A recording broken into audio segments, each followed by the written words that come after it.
us. So welcome. Hello. Hello, hello. Hope everyone's doing well today. Glad they could join us. Absolutely. Happy Wednesday, all. Welcome to our Storymasters March edition webinar. Exciting. Yes, glad everybody could join us. I'm Right. sorry. Let's dive in. Dive in and talk story. Let's talk story. Welcome, everybody. So we are here today to talk about storytelling. And so again, a generous welcome to everybody online to today's webinar, Storytelling Solutions for Everyday Success. I am Lisa Osborne, COO of Ignite 360 and story advocate.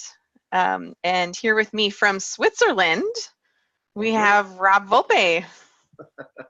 Hello, everybody. Thank you so much for joining us. Yes, I'm in lovely Lausanne, Switzerland, where the sun is setting over Lake Leman. So it's the end of our day and beginning of the day in parts of the US and midday elsewhere. Glad everybody could join us. Excellent. Excellent. I hope everybody's downloaded their Storymasters guide that we sent last month. It's a great resource to use and really lays out the entire series that we have planned for the remainder of the year. But today, we're going to discuss the key elements of shaping a successful story. So we will cover foundational building blocks of story crafting, effective ways to begin, tips as you dig into data and structure of your story. And of course, we want to provide some real true life examples on ways to apply. So by the end, we hope you come away with ideas about how to tell your story with confidence, conviction, and of course, it's all about moving your business or your client's business forward. Yes, exactly. And while we're talking, please send in any questions you've got via the chat. We definitely want to hear from you and make some of this more of a conversation. We'll pick a few of your questions to discuss as we go along, and we'll also address them at the Q&A at the end. All right, perfect. And Rob, just a note on the chat is that you're a little soft in terms of volume. So I don't know if there's a way to tune it up and turn it up a little bit, but that'd be great. And shrouded in Switzerland darkness a little bit. Yeah. Darn time change. Okay. Excellent. Is my volume better? Yeah, I think so. We'll let you know. I've got backup. I'm sure there'll be a chat that lets us know if there's any difficulty. And should mention as well, Lisa, that we do have a special announcement at the end of the Q&A. So hopefully people can stay with us through the hour because we do have something we wanted to share out with people that they might be able to take advantage of. Great. Yes, you don't want to miss that. All right. So let us dive in and talk about level setting. Let's just level set. Feels appropriate to do that in terms of our definition of story. And specifically, we want to narrow into storytelling in a business setting. A story in this context is a narrative, a communication that informs, it connects, but it also has to drive action or decision making. A story, in our opinion, should have a point of view and should engage in order to influence. If you aren't trying to influence some behavior change or a new perspective, then not really sure you're telling a story. You might just be writing an email to inform or a memo on a status update, but really a story should influence some kind of action or change, if you will. Yes, absolutely. And so thanks, now that we've got that common ground definition of story, we're going to jump in and start at the beginning. And every time I say that, I keep wanting to go into the Sound of Music and let's start at the very beginning, given my setting in the Alps, but I'm not going to. I'll say but like that song, everything that you do has a beginning, and beginnings set the tone for your entire story. So a great example of this is actually from Priya Parker, We talked about, and it's appropriate since I'm staying in a hotel at the moment, to think about the last hotel lobby you entered. And entering that lobby, it set the whole tone for the hotel experience. Was the lobby lavish? Was it utilitarian? Was it sleek? How the lobby is designed is based on what type of guests will stay. They'll check in and then stay with you. So the beginnings matter. It's that first impression, and also who you're wanting to attract and who you're going to be talking to. Right, I think about the idea of going on vacation. So similar to the hotel lobby example, when you go on vacation, you don't just show up with your tickets at the airport and your luggage and hop on a plane. That's not technically the start of your vacation, right? You have to prepare. And so I'm planning a late spring vacation right now. We're going to be going to Spain at the beginning of May. And so I'm consumed with mapping out our itinerary and thinking about who we're traveling with and what I need to pack. And so all of that work happens before you even step on an airplane or jump in your car to start your vacation.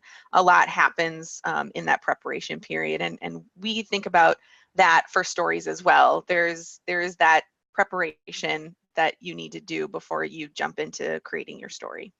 Absolutely, absolutely. And so if you think about that from the beginning, and the vacation equivalent at the beginning is what's happening ahead of time, the planning that you're making. In story, it's thinking about the needs and makeup of your audience first. It's audience analysis.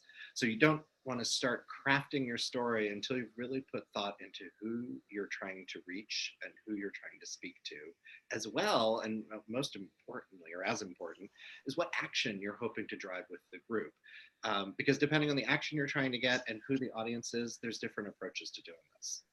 Yes, there are. And one framework that we use for analyzing your audience is just to think about how you might classify them. You can look at it as falling into, your audience is falling into one of four key camps. And those camps are a hostile audience, a critical audience, uninformed audience, and a sympathetic audience. And by identifying where the majority of your audience falls, you can then tailor your story to really address their mindset and their needs. And again, you want to influence them. So how can you best do that? And you may have a mix of different types of people in your audience. And when that happens, we would suggest that you think about the most challenging of those groups first. And the level of challenge, as you'll soon hear as we describe it, really does go from the most challenging as the hostile audience, least challenging, the sympathetic audience. So the hostile audience is not happy, as the name would suggest. They might not want to be there.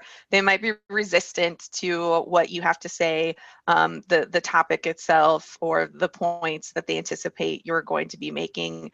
Maybe they just disagree with the project or with the initiative, or maybe you're just standing between them and happy hour. You're the last presentation of the day. At any rate, they're a little bit in that negative mind space, and you need to adjust your story. And so one way to think about a hostile audience and to deal with that is really constructing your story from a point of agreement, a point of commonality. Is there common ground that you can bring forward at the very beginning, so you can start to see some of those barriers break down and some head nods at least happening at the beginning.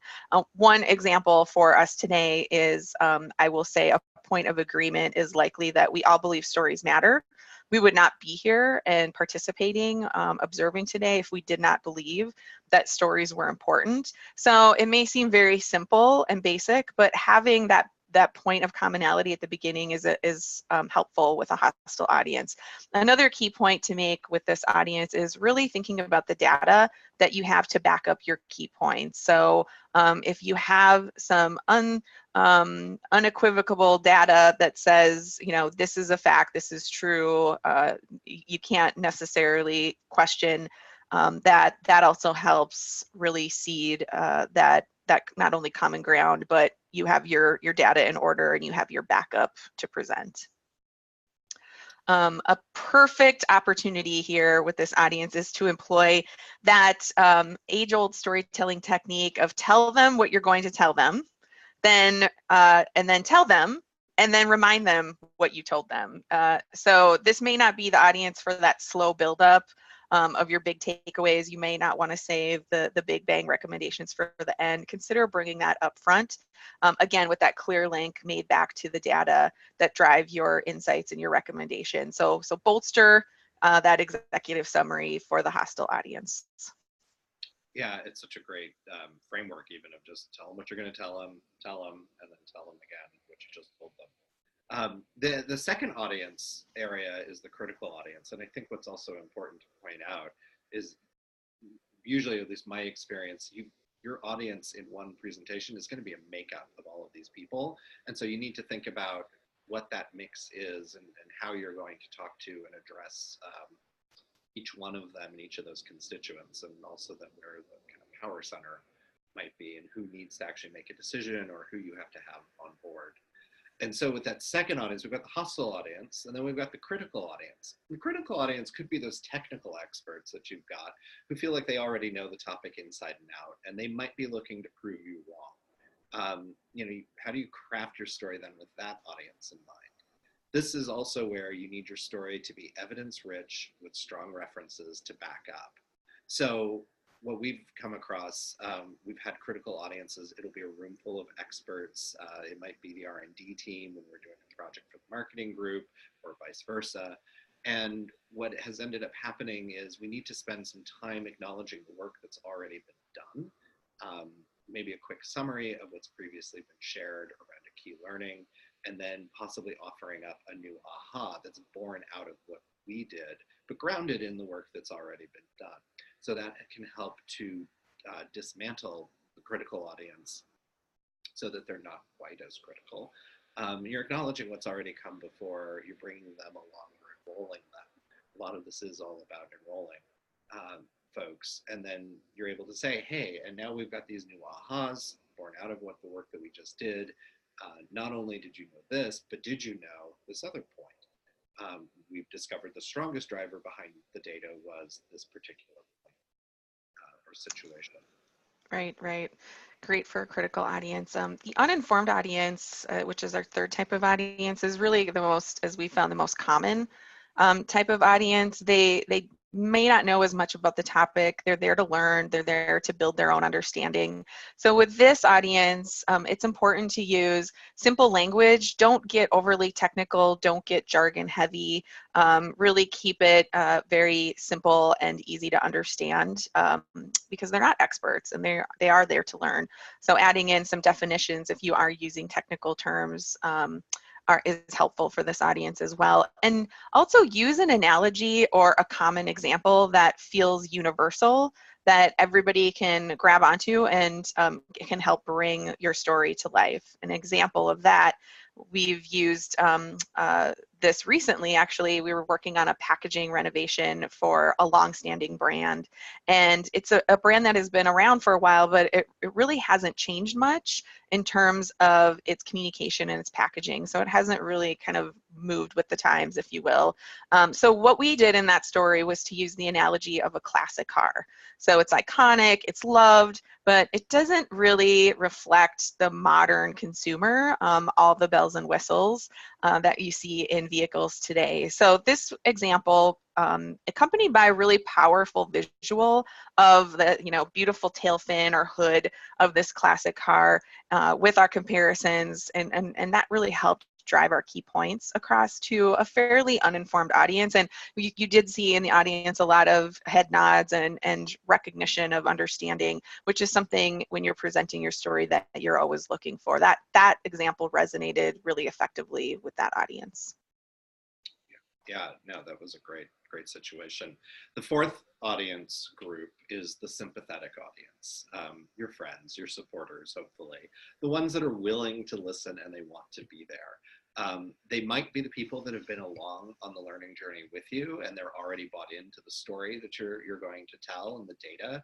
They're excited, and you want to keep them engaged by enlisting them to positively influence others in the group who might be falling into those previous camps, because again, you're going to have the hostile and the critical, as well as the sympathetic. in the room at the same time. So one of the things that I like to do is engage the sympathetic folks in some of the storytelling. How can they actually help with the story sharing?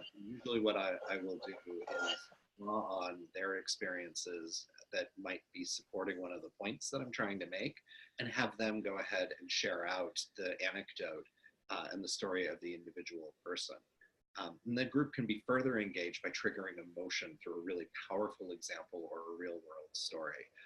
So, obviously we use video clips. That's a great way to really communicate. But the biggest thing that I do is I like to try to get it down to the story of the individual. We often, we hear a big number.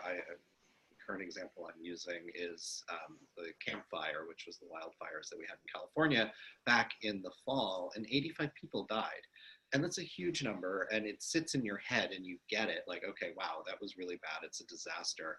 But it's difficult to be moved to actually take action. And so what you're looking to do is to build a connection between the head, the fact that 85 people passed away, and the heart, and that's the story of the one individual person.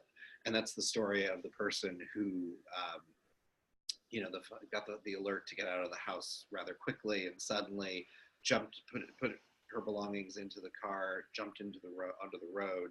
Unfortunately, there was only one road leading out of town, and she called her daughter and said, "Hey, I've made it. I'm on my way. I'll let you know when I get to the next town."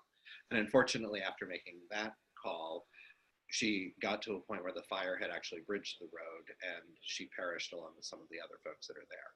Hearing that one individual story makes it all so much more real. It takes you there into a sense of place.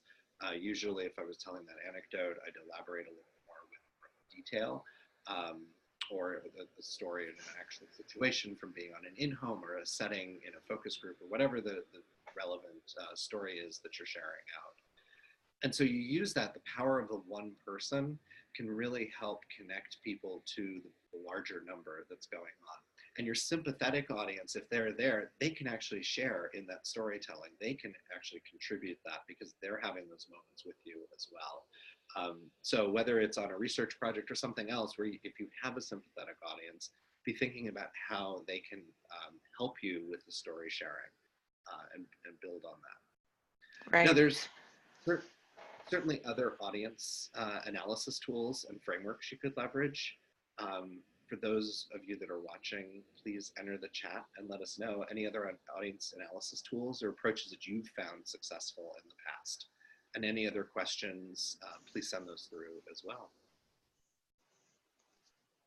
So to wrap up this portion, beginnings, they matter a great deal, and they really set the tone for your story. A great way to start things off is to first think about your audience and where they're coming from and what they might need in order to be receptive to your story. So we've given you one framework for audience analysis and 4 types of audiences: the hostile, the critical, the uninformed, and the sympathetic, along with some tips on ways to engage them. So think about how you might be able to pull them in, and recognize too that they might be making up different parts of your entire audience. And so you might need to be addressing elements of that throughout. Perfect. Thanks, Rob. Lisa, All right. I got a note that my video is not showing up for some reason. Yeah. So apologies for that. I'm here. I see you. No, I see you too. I will press buttons and see if I can make that change. Right. Well, Rob, while you are looking at your video, I will keep things moving. And of course, as Rob mentioned, if you have any questions, comments, audience analysis tools that you've used successfully, please enter that into the chat. We'd love to hear from you. But I will keep things moving, and thinking about your audience, of course, as we just offered up, is a really important part of your story development. It happens before you draft your story, before you even consider opening up PowerPoint. Now that we've talked about audience assessment, let's talk about story format and structure. We're familiar with the notion that stories have a beginning, a middle, and an end. But as we think about that, that idea of a beginning, middle, and end, we often ask ourselves, well, how useful is that? Everything has a beginning, middle, and end. And a storyteller that we really enjoy reading about and reading work from is Doug Lipman, and he does away with this idea. Instead of talking about it as a beginning, middle, and end, he talks about 3 non-negotiable functions that every story must have. So those 3 are: 1, gaining the listener's or reader's attention. You've got to gain their attention at the outset of your story. Secondly, you need to retain that attention. That is really about making the listener or the reader feel the story was worth their time, worth the trip. And thirdly, you want to repay that attention.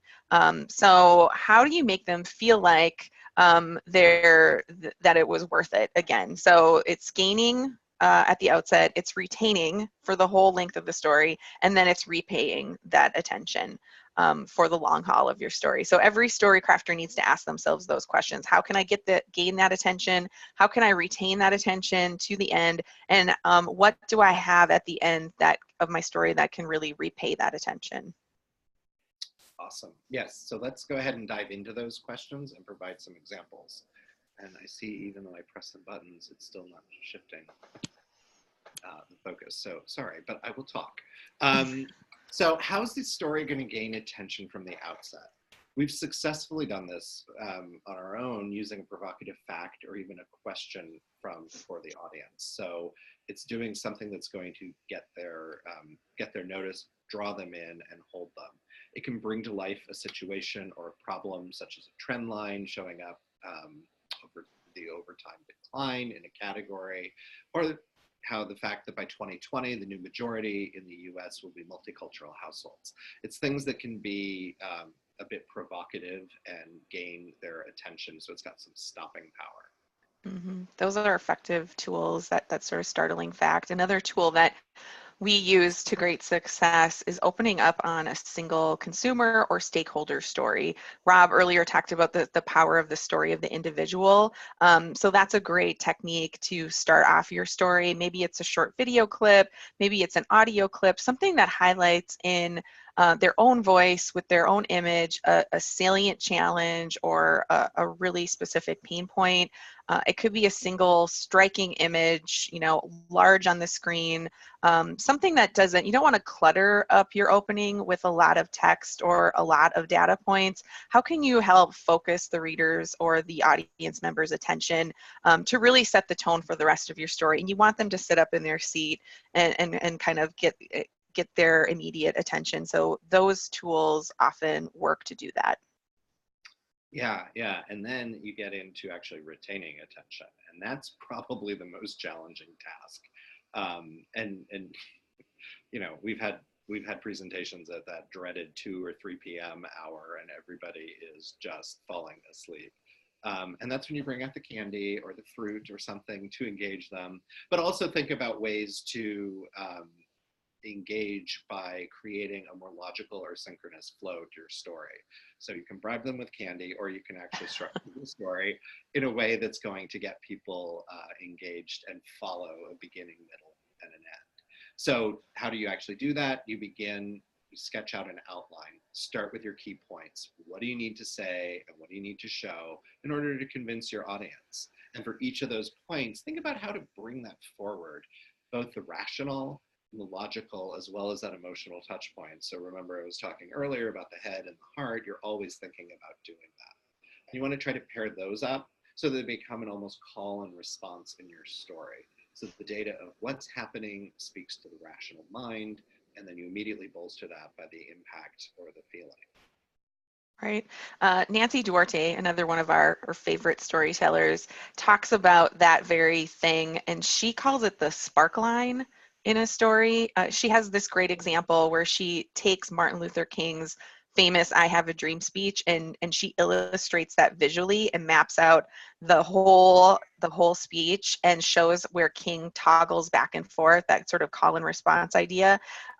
He toggles back and forth between sort of current state, reality, and then he immediately talks about the possibility or the aspiration of where something could go, or where it could grow into being. And so that idea of logical data points and then the emotion born out of that circumstance, really simple, effective example, that is spending the first part of your story on the current state and how things look today, and then immediately identifying and highlighting the opportunity. So how can we make improvements going forward? How can we make a change or a difference in what's happening today? And thinking about it in that way, you could really consider breaking your story down into, let's say, 3 key challenges, and follow that cadence of today versus, future, tomorrow opportunity for each of those 3 areas. Absolutely. And then visual pacing and style variety is also a great tool to keep interest up. We probably all sat through the PowerPoint where it's just the same format, the same layout. There's a picture on the right, there's a headline, copy on the left, maybe a quote or some other fact. And if you see the same thing too much, the repetition starts to dull. So you really want to step back, take a step back and look at your delivery. If it is in PowerPoint, ask, are you being repetitive in your slide look and feel? Are you following the same cadence in how you're presenting and sharing the information, just even in your talk track? So visually, does it look the same? Are you sharing it in the exact same way? Or think about how you might be able to mix that up with your audience. A rule of thumb that we try to follow is, and you're going to keep hearing these rules of 3 that are coming up, but try not to have 3 slides in a row that look the same. Because otherwise your audience starts to get lulled into a sense of complacency and can start to get glassy-eyed. And also think about how you can modulate your voice and do things in your actual speaking and presentation. Right. And Rob, you mentioned the bribing them with candy, which is always a good fallback tool, especially at that post-lunch lull time. And so my next comment, actually borrow some elements of bribing them with candy, and that's the idea of interaction. So can you interact with your audience? Can you engage them in a way where they're in a role of participant, not just passive viewer? And you can do that in a number of ways. One way to do that is to pose some questions and ask them to raise their hand. So have you ever done this, and who in the audience has experienced that? A little bit of a pop quiz. We've used different tools similar to that to engage the audience. One of my personal favorites is to offer up the 2 truths and a lie, where you may share or show 3 different points or 3 different images on the screen and ask which one is true, which one might be the outlier or the lie, and then use that to segue into a key part of your story. It really keeps things fun. People are guessing, they're engaged. It's kind of a myth-busting game, and it's a great way to kind of keep that attention going throughout the story. And then when we talk about the third piece, the repaying of the reader's attention, that really requires a full circle, close the loop moment at the end. So you may want to go back to the beginning, remind your audience of that initial challenge or that initial opportunity. Maybe it's that initial startling fact or consumer story that you shared, and use that same visual. Maybe you replay a clip that you played at the beginning and offer that up as a way to really succinctly repeat your key recommendations and ways to overcome or get to that sort of aspirational state at the end. Yeah, so important. Leave the audience on a high note with an action-oriented conclusion. What's that one thing they can do to overcome the challenge? The reason why you are there, the reason why you were even asked to do the project or put this analysis and presentation together, whatever the topic is. Think about it again in 3s. What are 3 key things to implement going forward to address the situation? And try to keep it upbeat and optimistic. No one likes a movie that ends on a sad note, and very similarly, try not to end your presentation on a down note.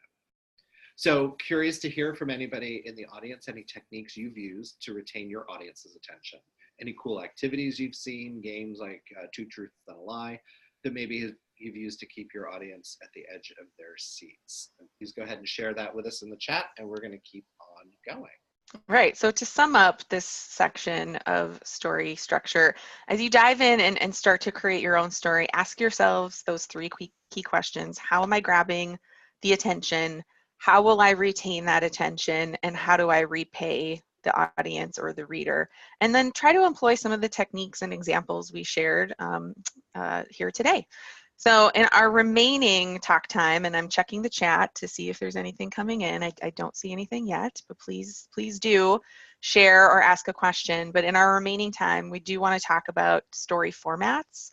And there are three big story formats that we're going to touch on today. And those three are written stories, spoken stories, and visual stories. So a question for our viewers today is, of those three types of stories, written, spoken, visual, which one of these do you enjoy the most as you're taking in stories? So you're the consumer of stories. Tell us in the chat if you have a favorite of those three. And looks like we're getting a lot of visual stories coming in, which is awesome. That's great. So while those answers are coming in, let's add some definition around these formats. Written stories, they're great for sharing a lot of information in a really clear and comprehensive way. A written story can offer details. You don't want to leave things open to interpretation, so you have it all there in front of the audience or the reader. Spoken stories add dimension and richness, so emotion and the ability to emphasize key points. You really get that from the spoken word, much more so than the flat text or data on a screen or a page. And then finally, the visual story, it can make your story truly memorable and your insights sticky. It helps when you actually do want to leave your reader or audience with some open interpretation. You want them to use their imagination. Maybe you don't want them to be so literal in your thinking. And so, you know, that the adage of a picture is worth 1,000 words really is true. And so using a visual story format is truly helpful in that way. And so, so funny that you mentioned that. And actually, there was a question that came in about the repay part of our story. I'm going to suggest we just hold on to that until we get to the Q&A so we can get through this section and we'll circle back. But thank you for putting that question in. So anyway, on the picture's worth 1,000 words. So just today I was facilitating a workshop and I was sharing, we were doing some case studies. I had one that I was sharing and everybody had asked to share photos. Well, I was able to actually bring in a product sample. And so I said, a picture is worth 1,000 words. So does that mean a taste is worth 1,000 pictures? And it was very delighted because it was chocolate and they were getting to sample some chocolate. So they were happy about that. But it's interesting. A lot of people here have commented that they prefer visual storytelling. We've gotten some spoken. I think my personal favorite probably is visual. I like how compelling a photo can be, but I will be honest, I'm reading a really awesome book right now, and hearing a spoken story, like to sit down and really listen to somebody tell their story is really powerful. So I can't say that I can zero in just on one. Right, right. I am the same way, Rob. I do really find myself gravitating more and more to spoken stories. I'm really into podcasts and like the true crime stories, like Serial, and there's a great one called Dirty John. So if anybody in the audience is a true crime podcast listener, you're my people, because some of those stories are just incredible. They do such an amazing job of pulling you in with the sort of documentary style narrative, and then you hear background noise and it really sucks you in to feel that you're a part of the story. And somebody, Jessica, said that she loves Dirty John. Yay. It's so awesome. And so I'm more and more a spoken story gal for sure. Nice. All right, so let's talk about an example in action. We're going to take an insight. We'll start there and see how that gets played out in our different forms of story. And so the insight that we've chosen is home bakers want to be viewed as experts, but they lack confidence in their skills. So somebody that's a home baker wants to be viewed as an expert, but lacks confidence in their skills. So via written story, what you're actually putting down on paper or in your PowerPoint, Data and information can be shared to show how home bakers' ratings may be on key attributes are related to confidence and expertise. You can also provide a written profile of a home baker that you can highlight with some verbatim quotes. So you're able to show via written story, you're able to lay out actual numbers and figures and share it in a way that is easier to follow, perhaps, than in a spoken story or something visual, because people are able to look back at it. Via spoken story, so that could be audio clips embedded in, so that you're hearing the language, the emotion, and hearing that getting transmitted around how they're feeling, that frustration and challenge they face, and the aspiration, what they're really wishing for. And then visually, so that you can share an image or a video of a home kitchen counter with ingredients strewn about. And maybe in the center, there's this, home baked cake that's just not quite perfect, slightly, I'm going to say ugly, less attractive, not optimal, with its center sunken in. And you can feel the frustration of the home baker. Like, they want this to be the show-stopping cake. They want to be the cake boss. And the recommendation that you have coming out of this could lead to an innovation. It could be a line of baking tools that empowers the home baker to reach the potential of the expert. Or you might be messaging to help a brand identify and connect with that home baker. Like, we understand your frustration and we can help you with that. Or we have these foolproof cakes. But which story format would you say is most effective?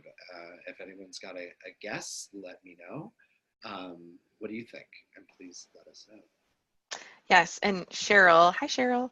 Cheryl sent in a question about a minute ago that she wants to know how you can take kind of the best of all of these different formats and put them together. And yes, hopefully we started to answer your question.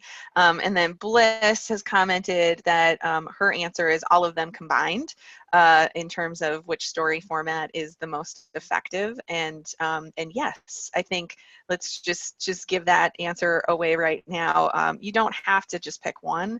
And Cheryl, to your question, it really is, how do you use these different formats in a complementary way to really bring your story to life, and going back to the gaining attention, retaining, repaying, all of these can be used effectively to help you do that. But while we're kind of wrapping up and getting to close to a close, really regardless of story format and how you bring these pieces together before you dig in to create your story, it's so important to be crystal clear on your core message. We can call this the elevator pitch, we can call it the big idea, but it's that tight and hopefully single-minded message that you must get across. If my story doesn't have that, all the techniques, all the pacing, the candy bribing, the attention getting opening, it's all for naught. So have an overall picture at the outset in mind before you start in on the details. It's really useful to visualize what you want your audience to do after they hear or read your story. Have that picture in your mind before you embark on integrating these different structures and techniques. Yeah, and it's so hard to do. I think, especially in today's day and age, we're moving so quickly, but it really is about stepping back and thinking about the best way to tell the story, what that message is, and really be, to your point, get crystal clear on it. And it can come to you. It comes to me in the sort of off times, taking washing the dishes, taking a shower, when I'm doing something else, and all of a sudden it's like, bing, I get the light bulb that goes off. I play with index cards, not in the, while I'm washing the dishes, obviously, but I'll put my different thoughts down on index cards and I can shuffle them around, and it helps me see and visualize what is the story that I'm trying to tell and how can I best tell it, and what even maybe should go to the back in the appendix. And additionally, while you're thinking about that, what is that core message? Don't forget who your audience is and how you can help guide them, and what different modes and formats of stories can best get them to that point that you need to be in. And then also be honest and comfortable, and understand your own comfort zones and your strengths with each of those formats. Not everybody's got an art director that can help them find that perfect visual, or an editor that can splice audio clips. And it'd be okay asking for help if you've got people available, resources that can help you. There's a lot of really great tools that are online that are pretty easy to use if your organization doesn't have some of those resources available, or lean on some of the other tools, and dial up your spoken story and your written story, and that can help compensate for the other pieces. Correct. Great. And we do have a couple questions coming in, which is great, and we will address those in just a minute with our Q&A. But one other quick story technique that we like to use, and something we've actually highlighted quite a bit in this webinar. Any guesses on what we've employed, quick technique that we've been using? Anything you guys have noticed? Intrepid researchers out there? Really big hints too. Yeah. So Cheryl says co-presenting. That isn't the one we're thinking of, but that is a good answer. Yes, co-presenting. I think hopefully it helps with that retaining attention, right? You're not just hearing the same person, same voice, same cadence, same style. Yes, and Bliss offered up message in threes. Absolutely, that's exactly what we've been using. So congrats on that guess. Yeah, rule of three. Items in threes are like this well-oiled framework, really powerful. For some reason, we as humans really find memorable and sticky this idea that things come in threes. So if you think about like the go fight win as one example, you'll recall we talked about 3 big questions to ask yourself, 3 story formats. So we're definitely making that of good use in our webinar here today. Yeah, and even really challenge yourself to try to, as you're thinking of a framework in those 3 different things to be thinking about, challenge yourself to try to get them down to 3. I've found that when we have 4, it ends up being 3 that everybody ends up remembering, and you're kind of like, where was that 4th one? And so can it fit in underneath, or does it belong in the appendix or something like that? It's a rule of 3 that's really, really critical.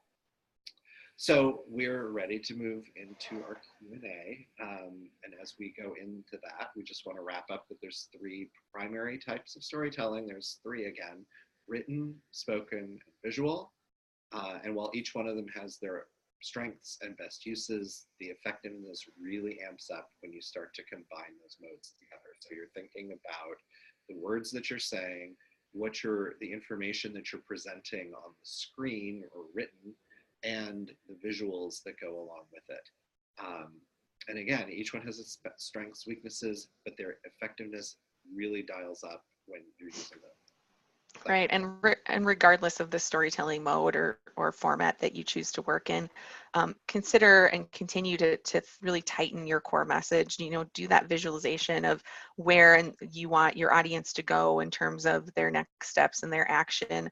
So that big idea and picturing the outcome you want to achieve is such an important part of the whole process. All right, and we have our Q&A time, and we do actually already have some questions, which is awesome.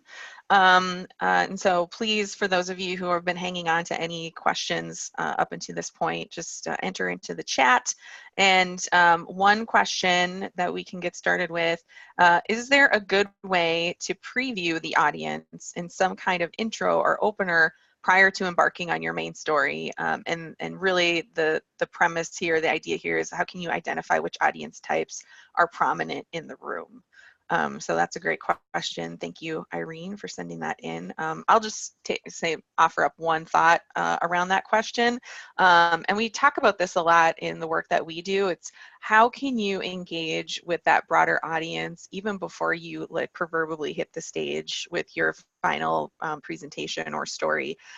So in our work, we are doing more and more kind of stakeholder interviews at the outset of a project, really kind of, if you want to call it, quizzing or interviewing our client to understand the layout and dynamics of their broader team. If we can engage with stakeholders who ultimately are, maybe they're the decision makers or the gatekeepers of any kind of next step or action, where are they coming from? What does success look like for them? What is their mindset around the whole initiative? So in a way, you are sort of polling or testing out your eventual audience or reader at the outset, and using that information to not only help shape the work that you're doing, but also thinking about that final story and what you might want to include or what you want to say to help influence that action. So that's one way. It's kind of like really ahead of the story piece of it, but an awesome way to hang on to that information to understand who that end audience is going to be. So that's one answer. Rob, do you Yeah. have any other thoughts on that? The first thing I was going to go to is, well, I try to understand who the audience is ahead of time.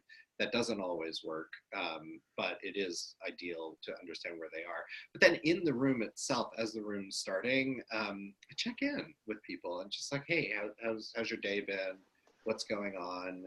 You never end up starting immediately on time. People are coming in a few minutes late. So that gives you a chance to talk through how they're doing and who's going on, because you may have somebody that's just having a bad day, and if they're particularly stressed or whatever, they're going to shift and maybe not be as sympathetic. They may go, or uninformed, they may get critical or actually hostile. And so being able to read that is important, and also reading and paying attention to people's body language as you're going through the presentation and moving around the room to keep them engaged and moving. And just a quick note, please send in any other questions that you guys have. These are great. And please stick around after the Q&A. We're going to offer a special announcement. Hopefully you can stick with us. Yeah. Lisa, there was one question that Bryce had submitted earlier about in the repay part of our story, of how we think about story. Do we think about that as giving action items to the audience or repaying them with knowledge from your story? Oh, yeah, I mean, I think either option is a useful tool to use in terms of repaying them. I think it's there. When I think about that repayment, there's the logical kind of head piece of that repayment, which could be accomplished in that summation of, okay, remember, here's what I told you, here are the key points, here's what you should do with that information. So that's one way to repay the audience, is to kind of get to that full circle moment that I talked about. But then the other element that I think about in terms of repayment is like that emotional repayment. So can you engage them in that final part of your story? Can you leave them with, maybe it is that one individual consumer story or stakeholder story to highlight at the end. But as Rob said, really want to leave it in a positive, upbeat mode. I probably wouldn't end with the story of the campfire person who did not survive. That would not be upbeat and motivating, but a similar story where you do have a slightly more optimistic tone might be another way to repay from a more emotional standpoint. Yeah, absolutely. I think about what it is that people are going to get the most value out of. That's how you're repaying them. And ways that you're going to provide. So if you are giving them knowledge, make sure it's knowledge that is supporting your core message and makes them feel like, yes, this was worth my time and I'm getting something out of this. Right. Awesome. So, Oh, go ahead, Rob. I was just going to say, I haven't seen any other questions pop in. So I think we can, here's one. Someone asked, I get nervous with public speaking. How can I make talking points seem less boring? Oh, that's a good one, because I actually love to get up on stage and talk to people. And it's true. We have, I think people typically, first of all, there's that whole saying that, people would rather die than go speak on stage and talk in public, and people do naturally get nervous about it, and that's okay. I think one challenge people have is that they try to over prepare and they feel like they're going to need to memorize every single point and have it all completely committed to memory. And that's A, nearly impossible, and B, doesn't allow for you to be flexible and read the room and respond to what's actually going on. So you want to know your story. You want to know the core messages you're trying to share. You want to know your framework, your 3 big messages. You want to be thinking about how you're going to be keeping their attention and repaying them as you're going through everything. But at the same time, like I always know, the content is there on the public, or right on the screen behind me. So if I don't know exactly what's on the screen, I can simply turn and take a look and go, oh yeah, this is the point where I'm talking through that. And somebody actually just pointed in, thanks, Chris. It's a great suggestion. The Toastmasters is really wonderful for improving public speaking, and they do actually do some really great work. We've had a few clients who are members of Toastmasters and have really raved about it. So if there aren't any other questions, if you think of anything that comes up afterward or want to share some feedback with us, you can always email us at storymasters@ignite-360.com, and we will answer those for you. So feel free to ask other questions. I know you'll get off of this and in a couple hours you're like, oh, I wish I would have asked this. Well, you've got a way to do that. Please shoot us an email. If you have Lisa or my email address, you can always email us individually as well. So want to thank everybody for coming today, for asking some really great questions, for paying attention and participating. And also thank you in advance for filling out the survey that will be going out. We make all of this better by using your input. You are helping mold Storymasters. We want to be providing content that is useful and relevant for you. So please take a moment to do that. And yes, now, thank you. Our special announcement time. We have right? 2 announcements, I think. Yes, Lisa. Right, two announcements. So here's the first announcement. The first announcement is that all attendees today, so if all of you who joined us today, you will be getting a really quick 101 guide to PowerPoint hacks and shortcuts to make your story crafting a little faster and a little easier. So as we said earlier, not everybody has an art director on staff or on retainer. And so we want to offer up just kind of a one-pager of tips that you can use very easily to impress your audience. You don't have to spend a lot of time figuring it out on your own in terms of PowerPoint tips and tricks. So we will be sending that out to everybody. It is March, end of March. You will be getting that in April. So be on the lookout for PowerPoint 101 hacks. That's excellent. And I know a lot of those tips are so easy to use and they make such a big difference. And you're like, why didn't I know that sooner? The other thing we're excited to offer up is the option for each one of you to schedule a 30-minute call, some one-on-one time with one of the Ignite 360 Storymasters. So that's going to be individual time where you can pick our brains, get help on a storytelling challenge, or just talk through different approaches. We wanted, if you can give us a heads up on what you want to discuss, then we can make sure we're prepared and we've got the right expert on our side to help. You can do this at any point during this year. So from now until the end of the year, please reach out to us. We're ready to meet with you and talk further about story.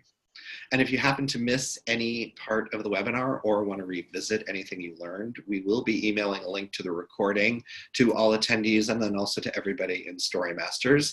And if you've got other folks that are on your team or colleague counterparts that you know that you think could be benefiting from Storymasters, please reach out to them. It's never too late to sign up. All of the content that we're sharing out is archived, and we bring everybody up to speed and keep them going on the journey with us. So thank you very much for joining us. Lisa, thank you. Thank you all.